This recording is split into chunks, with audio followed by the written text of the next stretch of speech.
Alors bonjour et bienvenue à tous dans cette formation de One Year, 1 Million Challenge, formation e-commerce 2019. Donc une formation qui va vous permettre de faire votre propre argent, donc de faire vos premiers chiffres. Donc évidemment tout le monde ne va pas faire 1 million, mais ceux qui vont se donner les moyens, qui seront motivés, qui vont vraiment tout donner, vont faire du chiffre. Donc il y en a qui feront peut-être plus, d'autres qui feront peut-être moins, mais voilà. Donc il ne faut pas regarder les autres, il faut regarder vous-même et ce que vous-même vous pouvez vous apporter. Donc il faudra bosser. C'est une formation qui demande beaucoup de travail, il faudra investir du temps. On ne fait pas de l'argent comme ça en un clic du jour au lendemain. Il faut vraiment se donner les moyens et pour ça il faut apprendre et il faut se former. Donc voilà, moi je vais vraiment jouer carte sur table, je vais tout vous apprendre, tout ce que je connais, je vais essayer de vous l'enseigner à travers cette formation.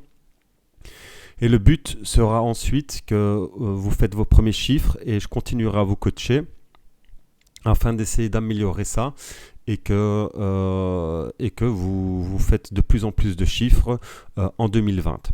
Donc voilà, mon objectif c'est 1 million. Ça fait 6 mois maintenant que j'ai fait énormément, beaucoup de chiffres et j'aurais pu viser ce chiffre-là en 6 mois. Mais donc voilà, je me suis fixé un objectif réalisable en 2020 et j'espère que vous allez me suivre et que vous allez essayer de faire de même. Donc voilà, c'est une formation qui sera basée sur le dropshipping, donc qui est une partie de l'e-commerce et qui va ensuite vous permettre de pouvoir évoluer vers d'autres branches du e-commerce, mais ça sera spécialisé dans le dropshipping. On fera peut-être après d'autres formations sur Amazon FBA, etc. Mais ça, on verra par la suite. Il est important, lorsqu'on commence le e-commerce, de connaître le dropshipping parce que ça vous donne des bases sur tout. Je vous le dis tout de suite, le premier module sera peut-être un petit peu long, mais quand on rentrera dans le vif du sujet, on fera des courtes vidéos explicites sur des parties importantes lorsque vous allez réaliser les choses en dropshipping, afin que ça soit clair pour vous. Donc ici, on va surtout parler de l'e-commerce mindset, et ça sera un petit peu plus long, mais c'est très très important, c'est très capital. Sinon, il ne faut même pas commencer la formation. Donc voilà, c'est parti. Donc, alors, module 1, avoir le bon mindset. Donc, ça veut dire quoi? C'est avoir la bonne mentalité. Comme vous le voyez, il y a un arbre dans le cerveau de la personne ici en photo. Ça veut dire quoi? C'est qu'il faut laisser fleurir. Il faut laisser fleurir les idées, il faut laisser fleurir ce qu'on apprend, etc. Donc, il faut toujours pousser son cerveau dans le maximum de ses capacités. Il faut toujours continuer à apprendre. Il faut toujours essayer de se dépasser. Donc avoir le bon mindset en e-commerce, c'est très important parce que les choses évoluent vite. On ne peut pas apprendre quelque chose et rester là-dessus durant des années.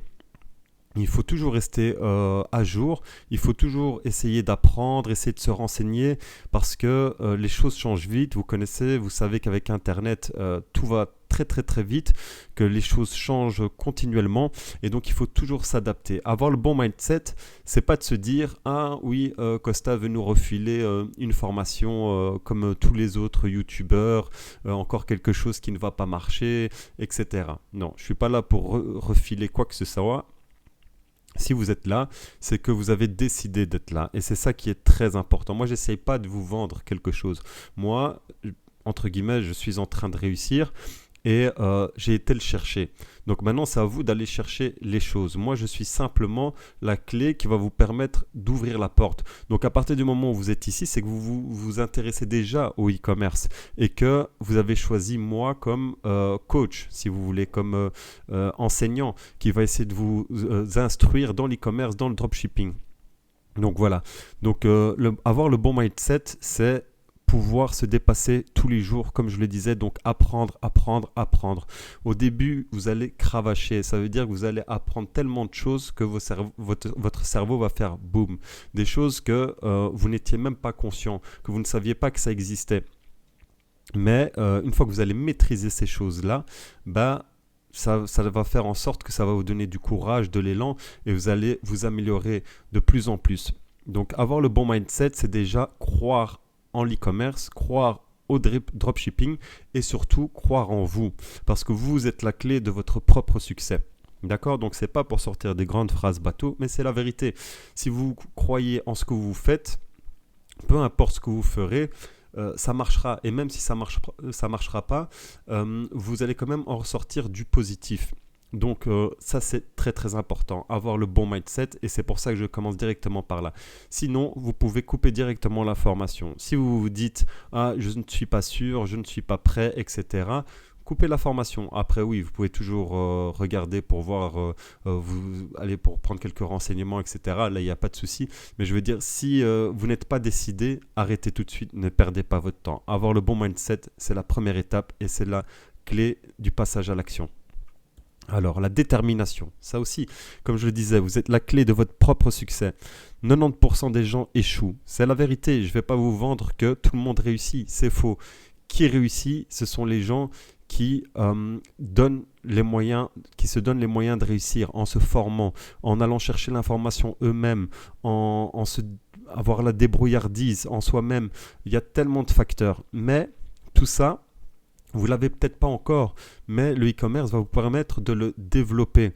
Moi aussi au début, je n'étais pas forcément débrouillard, j'allais pas forcément chercher l'info, mais en creusant les choses, j'ai appris à faire ça de moi-même pour justement avoir des questions plus rapidement et aussi j'ai appris à aller plus vite, de plus en plus aller plus vite. Hein, au début, vous allez cravacher pour trouver une information, vous allez mettre du temps, et ensuite, vous allez directement savoir où chercher l'info, etc. C'est normal. Donc, il y a 10% de personnes qui réussissent, mais vous qui allez suivre cette formation, vous pouvez faire partie de ces 10%. Parce que les 90%, c'est quoi? Ce sont des gens qui vont s'informer, qui ne vont pas passer à l'action, d'autres qui passent à l'action sans se former, etc. Donc c'est normal qu'ils échouent. Donc il faut quand même suivre un principe, un ordre de choses qui est logique. Donc d'abord se renseigner, ensuite se former, ensuite passer à l'action tout en continuant de se former. Ça ne sert à rien de passer à l'action, se former ensuite et puis continuer à se former ou bien ne jamais passer à l'action parce que toutes ces choses-là font en sorte qu'on échoue. Alors, la grande question, rate race ou liberté financière. La rate race, c'est la voie des rats, si vous voulez, quoi. C'est suivre un moule, être un mouton. La liberté financière, c'est essayer de se donner les moyens d'être libre, de faire ce que vous voulez. Aujourd'hui, par exemple, je suis en Thaïlande, donc je continue ma vie de digital nomade parce que le voyage, c'est ce que j'aime. Et donc, je continue à faire ça. Parce que, tout simplement, c'est ce que je veux faire. Faire ce que vous voulez faire sans pour autant penser à l'aspect financier. Ça, c'est une liberté, vous voyez, et rien ne vaut le prix d'être libre. Donc, si vous êtes là, c'est parce que vous voulez être libre et vous voulez être libre financièrement. Ça veut dire que vos loisirs, ce que vous souhaitez faire, vous allez pouvoir le faire grâce à l'e-commerce. Donc, être libre financièrement. L'investissement en vous-même, c'est le meilleur qui puisse exister. Informez-vous, renseignez-vous, lisez, allez voir des vidéos YouTube. Après, il ne faut pas croire forcément tout le monde, il faut un peu séparer le vrai du faux. Mais de toute manière, investissez du temps en vous-même pour apprendre. Ça, il n'y a pas photo. Même si vous faites 1 million d'euros, continuez d'apprendre. Parce que à part l'aspect financier, rien n'est plus beau que de continuer à s'améliorer. Parce que c'est quelque chose qui rend fier soi-même, si vous voulez. Donc l'argent, c'est bien, mais être fier de soi, c'est mieux. Et donc il faut toujours investir en vous-même. Ne rêvez pas des chiffres et des résultats des autres. C'est vrai, je mets mes chiffres, mais c'est un peu pour pousser les gens à passer à l'action. Bossez, travaillez, et vos chiffres arriveront. Et donc voilà, il faut laisser les choses mûrir, donc il faut laisser la fleur fleurir et se donner le temps. Pas penser direct aux millions d'euros. Non, on va commencer petit, on va essayer de faire vos premiers 1000, vos premiers 2000, vos premiers 5000, vos premiers 10 000 et on va évoluer comme ça, c'est le principe logique. Voilà, à part en système boursier ou alors au casino, c'est le seul moyen de se faire 1 million d'euros du jour au lendemain. Donc voilà, maintenant en un an, il est possible de faire cette somme. Je parle toujours en chiffre d'affaires bien sûr, sinon je ne le mettrai pas dans la formation. Mais tout le monde ne va pas faire 1 million. Et tout le monde, voilà, et il y a des gens qui feront plus et d'autres moins, comme je le disais. Alors, faites votre propre vérité, trouvez votre style, testez-vous, c'est le plus important. Il ne faut pas copier. Vous voyez, le dropshipping, c'est un peu du copier, mais en rendant mieux, en imposant son style. Vous voyez, donc on prend quelque chose de valable et on le rend encore mieux. Ça, c'est les bases et les principes du dropshipping. Après, vous pouvez essayer des choses vous-même, mais ça, c'est quand vous dépassez un certain stade. C'est-à-dire que quand vous commencez, vous prenez des choses qui marchent et vous les rendez encore meilleures. Vous trouvez votre style. Donc, c'est-à-dire que ce que moi, je vais vous apprendre, vous allez peut-être pouvoir tester d'autres choses et vous allez voir qu'il y a d'autres choses qui peuvent peut-être mieux fonctionner pour vous. Donc voilà, il faut tester, il faut essayer.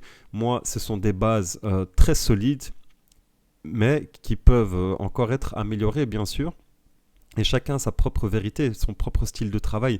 Donc voilà, moi je ne peux pas vous imposer un style qui sera du copier-coller par rapport à vos valeurs, etc. Donc voilà, je vais vous donner des bases, des très très grosses bases. Et là-dessus, vous allez essayer d'étoffer ça pour être fidèle à votre personnalité et à vous-même. Voilà. Alors, les facteurs essentiels. Débrouillardise, vous êtes responsable de votre business. Autodidacte, se former soi-même, même si c'est long, constamment. Donc, essayez de pouvoir apprendre des choses soi-même et pas toujours attendre l'information de quelqu'un. Ça, c'est très, très important parce que dans le e-commerce, etc., partager les informations, c'est de l'argent. Donc, vous allez toujours devoir payer des formations, etc., pour pouvoir apprendre et vous aurez toujours un train de retard. Tandis que si vous apprenez par vous-même, bah, vous allez pouvoir être le premier. Donc, pouvoir faire du gros chiffre directement par vous-même. Et ce sont les autres qui vont vouloir savoir ce que vous connaissez. Donc là, vous allez inverser les rôles. Donc, être autodidacte, très important. Et essayez de faire un maximum de choses vous-même au début pour connaître tous les principes du dropshipping. Alors la persévérance, les chiffres que vous voyez sont vrais, mais le chemin est long. Pas croire que les gens arrivent comme ça du jour au lendemain et font du gros chiffre. Oui, il y a des gens qui l'ont fait en 3 mois, 6 mois, 1 an, bien sûr, je suis complètement d'accord. Mais vous ne connaissez pas leur passé. Combien de temps ils ont passé derrière des livres, derrière des vidéos, derrière des formations avant de passer à l'action? Ça, on ne le sait pas. Nous, on voit que les chiffres du moment présent et on se dit, waouh, c'est magique. En 3 mois, il a fait 500 000. Oui, mais combien d'heures la personne a passé avant derrière des vidéos, des formations, du testing, etc. Donc, la persévérance, ça c'est très très important. La motivation, entourez-vous de gens déterminés comme vous, c'est-à-dire vous allez parler à votre meilleur ami, vous allez lui dire oui, voilà, je vais commencer une formation e-commerce et lui va vous dire oui, encore une arnaque, tu vas encore te faire arnaquer, blablabla, ça va vous couper dans votre élan. Donc voilà, c'est votre meilleur ami, vous ne pouvez pas le virer du jour au lendemain, mais c'est très important de vous entourer aussi de gens qui suivent votre mindset. Pourquoi? Parce que déjà, vous allez vous pousser l'un l'autre à vous dépasser. Et ensuite, vous allez tout le temps constamment évoluer et vous n'allez pas jeter l'éponge parce que un tel dit que c'est encore de l'arnaque ou que ça ne va pas marcher, que ça va vous faire, ça va vous démotiver. Ok, donc entourez-vous de gens qui ont le même mindset que vous, qui sont déterminés comme vous, comme ça, vous pouvez vous pousser l'un l'autre, un peu comme Cristiano Ronaldo et Messi, l'un est ballon d'or, l'autre est ballon d'or par la suite, etc. Je prends des gros exemples, mais c'est comme ça que ça se passe. Tous les gens qui réussissent aiment avoir des exemples. C'est même pas de la concurrence, c'est des exemples pour pouvoir se dépasser. Le passage à l'action, ça c'est très très important. Combien de gens ne vont pas faire 1 million de formations et ne jamais passer à l'action parce que ils ont peur, parce qu'ils ont peur de l'échec. Mais dites-vous qu'à travers tout échec, vous allez toujours retenir du positif. Et ça, c'est très, très important. Personnellement, j'ai jamais eu peur. J'aime bien connaître et maîtriser les choses avant de me lancer. Mais après, quand je me lance, je n'ai pas peur parce que je suis sûr de moi, parce que j'ai mes acquis. Et c'est comme ça qu'il faut voir les choses. Je ne dis pas qu'il faut être comme moi, mais c'est comme ça qu'il faut voir les choses. Étudiez, apprenez. Une fois que vous avez vos acquis, lancez-vous. Vous échouez, retenez tout le positif de votre expérience et ne retenez pas, retenez bien sûr aussi ce que vous auriez pu améliorer, mais je veux dire ne retenez pas que l'échec en vous disant oui ça n'a pas marché, c'est de la merde, j'arrête, ok? Parce que sinon vous n'allez jamais réussir. Maintenant, encore une fois, on va essayer de faire en sorte que vous réussissez. Mais je veux dire, ne pas s'arrêter, même dans la vie en général, au premier échec. Ça, c'est très très important. Et la remise en question, apprendre de ses erreurs et les améliorer, c'est ce que je viens de dire. Vous échouez, vous faites des erreurs, c'est normal, vous commencez, vous débutez. On va essayer d'améliorer ça et faire en sorte que la prochaine fois, vous réussissez mieux ou vous explosez. Comment se motiver au quotidien? Très important parce qu'au début, tout le monde est motivé. On est là, on se dit oui, je commence un nouveau projet, blabla, etc. Je suis super motive, machin. Et puis après, un mois après, on revient chez vous, on vous dit alors, ton projet, il en est où? Ah oui, mais finalement, j'ai pas eu le temps, etc. Donc, comment arriver à rester motivé au quotidien, même après qu'on fait du chiffre, ok? Parce qu'après, c'est un autre challenge. Une fois que vous faites du chiffre, que vous êtes bien, de rester continuellement motivé. Ça aussi, c'est un gros challenge. Alors, se fixer des objectifs à court, moyen et long terme afin d'essayer de les atteindre ou de s'y approcher. Toujours se fixer des objectifs, c'est très important. C'est pas pour revenir avec le même exemple, c'est vrai que je suis fan de lui, mais vous prenez Messi, il a déjà combien de ballons d'or? Et pourtant le gars il continue. Encore, il y a eu une interview il y a quelques jours où il dit oui j'aimerais encore avoir un ballon d'or de plus, etc. Donc le gars il a faim tous les jours, pourtant il est multimillionnaire, ok? Alors, avoir ce goal en anglais, c'est avoir un but, un objectif dans votre tête constamment. Donc, se dire, j'ai cet objectif-là, je vais aller le chercher. Tous les matins, vous vous levez, vous dites, c'est ça mon objectif, c'est ça mon objectif, c'est ça mon objectif. Et essayez d'aller le chercher, essayez de l'atteindre. Être un leader, un meneur, enlever cette crainte qui vous freine. Vous allez dire, oui, mais je ne suis pas comme ça, c'est pas mon tempérament. Ça se travaille. Tout le monde ne devient pas leader ou meneur du jour au lendemain, mais quand vous allez commencer à voir que vous n'êtes pas, désolez-moi du terme, mais une merde, vous allez commencer à voir que vous valez bien mieux que ça, parce que vous allez voir que vous allez commencer à maîtriser Facebook, vous allez commencer à maîtriser Google, vous allez commencer à faire des ventes, et tout ça va vous donner de la confiance au fur et à mesure, et va enlever cette crainte qui vous freine. Donc être un leader et un meneur, on le devient et on n'est pas forcément comme ça. Vous rappelez constamment le pourquoi de ce choix.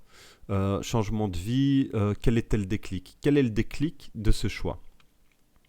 Est-ce que voilà, vous êtes dans des moments financiers compliqués? Est-ce que votre patron vous fait tellement chier que vous avez envie de changer d'orientation? Est-ce que vous êtes dans une situation familiale qui nécessite un changement radical? Bref, il y a tellement de possibilités. Alors, quel est le déclic de ce changement de vie? Et vous le rappelez constamment. Vous dire, voilà, moi, je suis là aujourd'hui parce que je ne veux plus être ça, ça et ça. Et constamment se répéter ça et ne jamais l'oublier. Et c'est comme ça que vous allez toujours garder cette motivation au quotidien. Suivre des gens qui vous inspirent, qui vous font rêver. Comme je vous le disais, vous avez certainement des personnes, des stars ou des personnes dans votre entourage ou autres qui vous inspirent. Ah ben, inspirez-vous au maximum d'eux.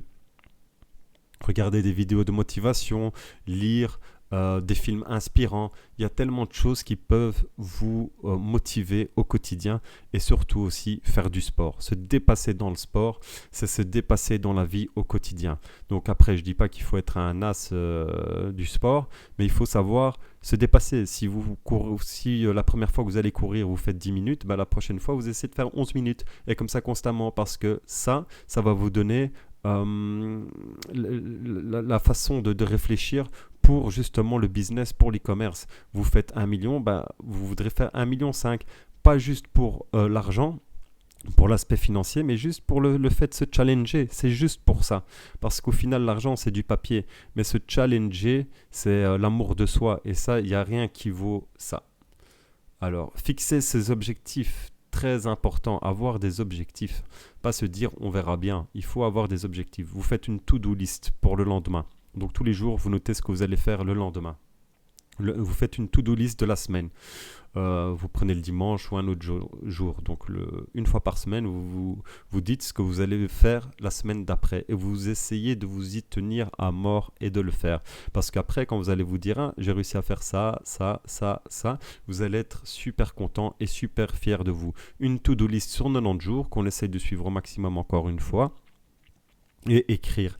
Écrivez tous vos objectifs afin que ça s'ancre dans votre tête et que au quotidien, vous pouvez aller lire cette petite fiche que vous avez écrite et qui vous rappelle la personne que vous êtes et que vous étiez lorsque vous écriviez ce petit bout de papier avec vos objectifs. Donc, ne vous dites pas que tout ça, c'est que du blabla. Je vous assure que c'est très, très important. Écrire les objectifs, c'est vraiment capital dans la réussite. Maintenant, chacun son style. Encore une fois, si pour vous, vous pensez que c'est mieux de ne pas le faire, vous ne le faites pas. Mais moi, je le conseille toujours. Alors, vous êtes le moteur de votre motivation. La motivation ne s'achète pas. C'est à vous d'aller la chercher. C'est à vous de la créer dans votre cœur. C'est à vous de vraiment vous pousser au quotidien, pousser vos limites. C'est elle qui vous fera passer le cap et vous mènera vers votre indépendance financière. C'est vrai, il n'y a que la motivation qui va vous aider à faire ça. Parce que c'est pas facile de changer de vie, c'est pas facile de changer d'orientation. Qu'est-ce qui, à part la motivation, peut vous faire changer de vie, d'orientation? Rien, ok? Donc c'est beau de se dire je veux les millions, etc. Mais quel est le déclic? Le déclic, c'est la motivation. C'est de se dire aujourd'hui, je change de vie, je change d'orientation, je change, c'est la motivation. Donc, à tout prix, il faut avoir ce moteur en soi. N'écoutez pas les autres, c'est-à-dire n'écoutez pas les gens qui vont vous dire oui, ça marche pour une personne sur 1 million, vaut mieux être un mouton et avoir son petit salaire mensuel, bien que je respecte toutes ces personnes, hein, encore une fois, avoir son petit salaire mensuel et son pécule de vacances. Donc voilà, n'écoutez pas ces gens. Si pour vous, vous dites que pour vous, c'est mieux d'avoir cette liberté financière et de faire du gros chiffre, ou du moins d'essayer d'y arriver, ben, n'écoutez pas les autres et foncez. Alors, grâce à elle, des gens ont soulevé des montagnes. Pourquoi par vous? C'est vrai. Il y a tellement de gens qui ont réussi grâce à la motivation, que ce soit dans le sport, que ce soit dans l'aspect financier, que ce soit dans l'aspect humain. Pourquoi pas vous? Alors, créez cette motivation et vous verrez bien, ça va vraiment considérablement vous changer. Alors, mon histoire. Alors, comme vous le savez, moi c'est Costin, hein, je suis d'une famille modeste, on va dire, d'ouvriers. Donc on a même eu des jours difficiles durant mon adolescence et quand j'étais petit. Donc j'ai eu des études limitées mais autodidactes, c'est-à-dire que j'ai un bac, hein, l'équivalent en France, donc un graduat en Belgique en tout ce qui est agent immobilier. Donc ça n'a rien à voir avec ce que je fais aujourd'hui. Et ensuite, je me suis orienté vers le secteur bancaire. Donc, j'ai travaillé durant 10 ans. J'avais la vie métro, boulot, dodo. Mais j'étais passionné par le voyage. Donc, j'ai toujours voyagé durant ces 10 ans. J'ai vraiment découvert quasi le monde entier. Et c'est ça qui m'a fait changer ma vision du monde, en fait. Donc, c'est-à-dire, on va dire oui, mais lorsqu'on voyage, on devient plus humain, on s'oriente vers l'humanitaire, etc. Mais oui, et beaucoup de gens s'orientent vers ça. Moi, ça m'a fait ouvrir les yeux en me disant, je ne veux pas être bloqué quelque part en me disant que je dois attendre mes 30 jours de congé pour pouvoir partir. Je veux être libre. Donc pour ça, j'ai cherché les moyens qui me correspondaient. Et là-dessus, je suis tombé sur le e-commerce. Donc pour moi, la liberté, c'est très très important. Quand je vous dis libre, c'est pas juste financièrement, c'est de pouvoir être là où j'ai envie d'être. Si j'ai envie d'être en Belgique, je suis en Belgique. Si j'ai envie d'être à Dubaï, je suis à Dubaï. Si j'ai envie d'être en Thaïlande comme maintenant, je suis en Thaïlande. Donc pour moi, cette liberté n'a pas de prix. Donc c'est pour ça que j'ai tout donné pour pouvoir atteindre cet objectif-là. Et ça n'a pas été facile pour moi non plus, parce que j'ai quitté un secteur qui payait bien. Franchement, après 10 ans, j'avais un bon salaire pour me lancer vers l'inconnu. Donc je suis passé à l'action, j'ai eu ce déclic, je l'ai fait et aujourd'hui j'ai vraiment aucun regret. C'est pour ça que je ne vais pas dire que j'incite les gens, mais si vous êtes dans la formation aujourd'hui, c'est que vous aussi vous avez envie d'être libre et envie de changer de vie. Donc voilà, je ne vais pas vous dire foncez, mais essayez du moins et vous verrez que peut-être ça va vraiment vous apporter une plus-value dans votre quotidien. Alors, j'ai fait du gros chiffre, pas directement, donc j'ai un peu cravaché au début comme tout le monde parce que je me suis formé moi-même, j'ai fait du testing, j'ai essayé d'avoir mon style, etc. Donc j'ai pas cravaché longtemps et j'ai pu faire directement du chiffre et là depuis 6 mois j'ai vraiment explosé, j'ai vraiment, comme je vous le disais, fait presque le million d'euros en 6 mois, en chiffre d'affaires bien sûr. Et là, j'ai appris énormément de choses et je me suis dit, il faut aujourd'hui que je les partage. Donc effectivement, la formation est payante, mais j'ai énormément misé dans toutes ces choses que j'ai appris. J'ai mis de l'argent, donc je peux pas comme ça le donner à tout le monde qui veut bien l'entendre, parce que moi j'ai cravaché dur pour ça. J'ai investi beaucoup d'argent pour apprendre. J'ai échoué, j'ai réinvesti, j'ai appris, etc. Donc c'est normal que je demande une compensation financière à la personne, parce que c'est comme si elle avait contribué à tout ce que j'avais déposé en argent pour apprendre. Donc voilà, moi aujourd'hui je fais un prix vraiment raisonnable et, avec ce prix-là, vous ne pouvez pas être perdant avec tout ce que vous allez apprendre, parce que vous allez apprendre un métier et non juste une petite formation. Alors, la gestion du stress, très important aussi au quotidien. Quand on est entrepreneur, quand on a son propre business, on a du stress. Parce que voilà, il y a tellement de choses à gérer, vous n'êtes pas habitué, vous avez toujours été habitué d'un patron qui vous paye votre salaire à la fin du mois, et le stress était quelque part pour lui. Maintenant, il sera chez vous parce que c'est votre propre business. Donc, stressé de perdre de l'argent, de perdre votre investissement, votre capital de départ, problème avec le SAV, donc le service après-vente, et les clients parce qu'ils ne sont pas contents, parce que des problèmes de livraison, etc. Des problèmes avec PayPal, Shopify, Stripe, c'est tous ceux qui sont censés vous payer donc l'argent qui entre, donc vous reversez l'argent qui entre. Donc s'il y a des soucis avec eux, vous pouvez être coupé financièrement durant quelques jours. Le regard des autres qui vous attendent au tournant en se disant alors tu fais du chiffre, alors tu as réussi, etc. Donc toutes ces choses-là peuvent vous faire abandonner votre but et peut-être passer à côté d'une belle réussite, comme pour moi par exemple. Donc tout ce que je vous ai cité avant euh, dans les problèmes, ce sont des choses que nous on va voir dans la formation pour que justement ça n'arrive pas. Donc ça c'est très important. Mais je suis obligé de parler de la gestion du stress, c'est qu'il faut essayer de rester cool. C'est bien d'avoir un petit peu de stress pour donner, pour travailler, pour cravacher, mais il ne faut pas que le stress prenne le dessus sur vous-même. Ok, donc no stress, relax. On va faire la formation. Vous allez apprendre. Vous allez ensuite mettre votre apprentissage en pratique et on va essayer de faire du chiffre ensemble et on va sûrement y arriver. Alors, comment gérer son stress? Respirer, prendre du recul, peser le pour et le contre. La méditation, musique relaxante, faire des pauses durant votre journée, le sport, manger sainement, voir des amis, continuer vos activités, n'abandonnez pas tout en vous mettant des pressions, des réussites inutiles. Vouloir être parfait, personne ne l'est et vous ferez des erreurs, il faut les accepter. Ok? Donc, comment gérer son stress, deuxième point.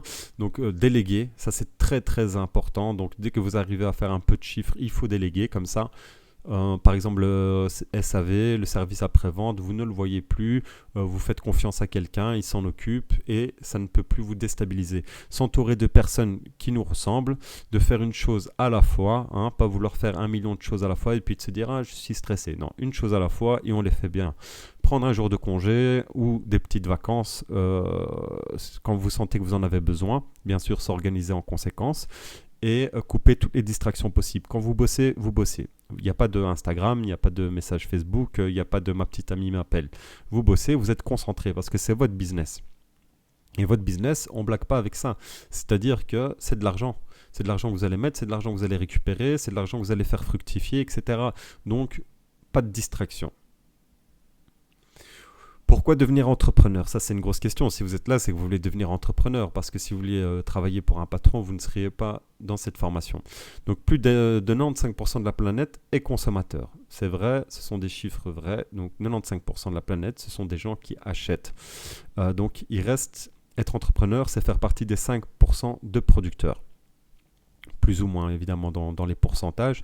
Donc vous rentrez dans les 5%, c'est-à-dire que vous allez produire des choses via Internet ou physiquement ou autre, qui vont toucher donc les consommateurs, qui vont toucher donc les 95%. Donc imaginez le nombre de personnes que vous pouvez toucher.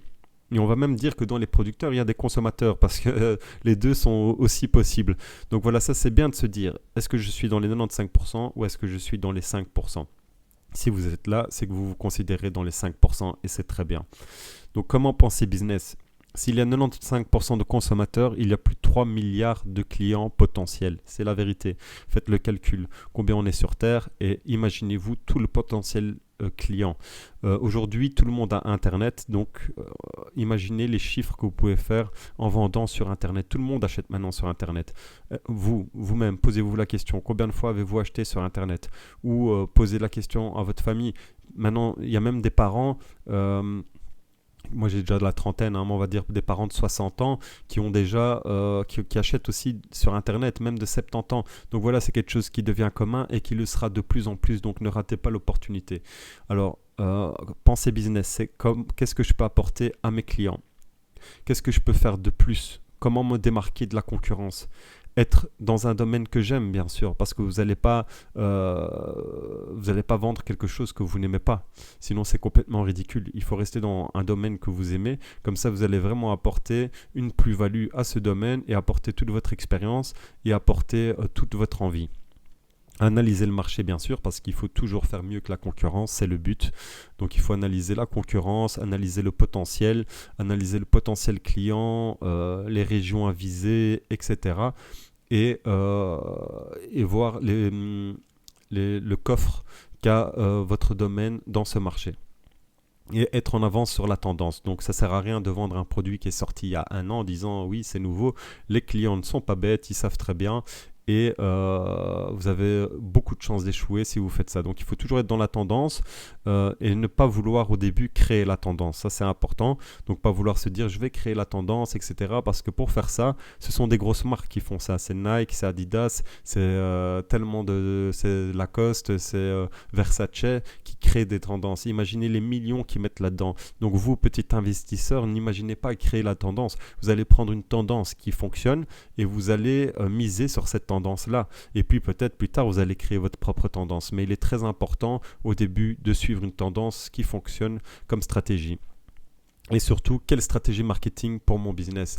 Est-ce que, ici, c'est sûrement du business en ligne, hein, sinon vous ne seriez pas dans cette vidéo. Mais ensuite, qui vais-je viser? Quel est mon potentiel client? Quel est le moyen de trafic que je vais utiliser? Google, Facebook, vais-je utiliser les deux? Est-ce que je vais utiliser des influenceurs Instagram? Il y a tellement de possibilités pour vendre, pour amener du trafic sur votre site que il faut choisir le meilleur en fonction de votre business. Et tout ça, bien sûr, on le verra dans la formation. Alors, entrepreneur, c'est être responsable de ses clients, ça c'est très important. Il faut respecter ses clients, pas se dire je prends l'argent et on ne me voit plus. Non, non, non, vous êtes responsable, vous avez pris leur argent, ils doivent avoir leurs biens et ils doivent avoir ce que vous avez présenté dans votre fiche produit. Voir votre entreprise comme votre bébé, ça c'est très important. C'est un bébé qu'on va faire naître et qu'on va faire évoluer, qu'on va apprendre à marcher, etc. Donc ça c'est très très important. Il faut voir votre entreprise comme un enfant. Et respecter votre entreprise, respecter vos clients et comme ça tout se passera bien. Vouloir constamment faire évoluer votre business, le faire progresser, ça tout le temps. Même s'il marche bien, il faut continuer. Il faut continuer à le faire évoluer, il faut continuer à le faire grandir, il faut continuer à le faire fonctionner. Donc ça, c'est important. Pourquoi? Parce que vous ne serez pas pris de court si un jour ça ne va plus. Parce qu'une fois que ça ne va plus, il ne faut pas penser comment puis-je faire progresser le truc lorsque ça va plus? Parce qu'il y a peu de chances pour pouvoir le faire progresser ensuite, vous aurez trop de retard. Tandis que pendant qu'il progresse, le faire progresser plus, c'est la meilleure stratégie. Respecter ses employés, proposer des possibilités d'évolution. Ça, c'est sûr. Si vous engagez quelqu'un pour le SAV, pour les commandes ou pour autre, vous allez donc le faire commencer à un point de départ, évidemment, et qui a une possibilité qu'il puisse avoir une évolution. Comme ça, il va tout donner pour vous. Et c'est pas juste pour pouvoir gratter au maximum ce qu'il va vous apporter, mais c'est pour avoir une collaboration win-win. Lui va tout donner et vous allez lui apporter quelque chose en plus s'il fait bien son travail. Donc ça, c'est très important. Et ne pas laisser de place au sentimental. Hein. Donc, c'est-à-dire que vous allez avoir des règles, vous allez avoir des politiques à respecter et que voilà, si un client par exemple n'a pas respecté cette politique, c'est non. Si selon votre politique c'est non, ça restera non. Faut pas avoir de pitié parce que la personne va vous dire oui, machin, etc. Non. Et même pour un employé par exemple, s'il travaille mal et qu'il vous dit oui, mais j'ai des soucis financiers, etc. Il te dira je vais le garder parce qu'il a des soucis financiers. Non. c'est pas qu'on n'est pas humain, mais vous ne serez jamais assez fort pour pouvoir faire grandir votre business alors. Si vous faites plaisir à tout le monde, euh, sûrement vous n'allez plus vous faire plaisir à vous-même. Donc voilà, ça c'est très important. Donc il faut que chacun fasse bien son boulot et ensuite tout le monde sera content et tout le monde fera ce qui doit être fait. Donc voilà pour ce premier module mindset. Donc j'espère que ça vous a plu et on passe au suivant.